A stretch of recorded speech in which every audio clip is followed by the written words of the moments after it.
എന്തുകൊണ്ടാണ് കേരളത്തോട് ഇങ്ങനെയൊരു നിലപാട് BJP സ്വീകരിച്ചത്?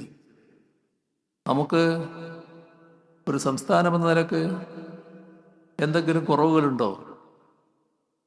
രാജ്യത്തിന് അനഭിമതമായി നിൽക്കുന്ന ഒരു നാടാണോ കേരളം?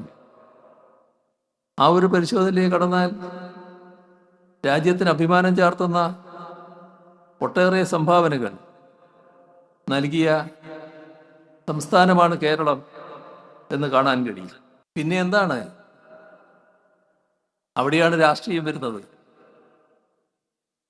രാജ്യം ഭരിക്കുന്നത് BJP.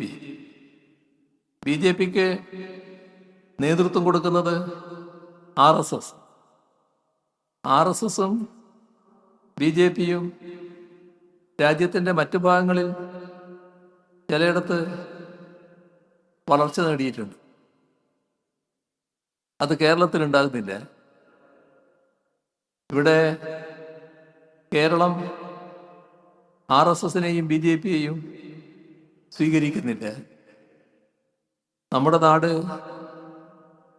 ജാതിഭേദവും മതദ്വേഷവുമില്ലാതെ എല്ലാവരും സോദരരായി കഴിയുന്ന നാടാണ്. മതനിരപേക്ഷതയുടെ വിളനിലമാണിവിടം.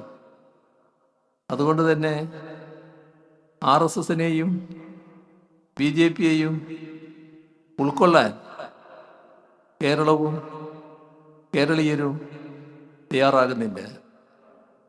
ഇതിനോട് പൊരുത്തപ്പെടാൻ BJPക്കാവുന്നില്ല. കടുത്ത വിരോധം, അത് പകയായി, വിദ്വേഷമായി മാറുന്നു.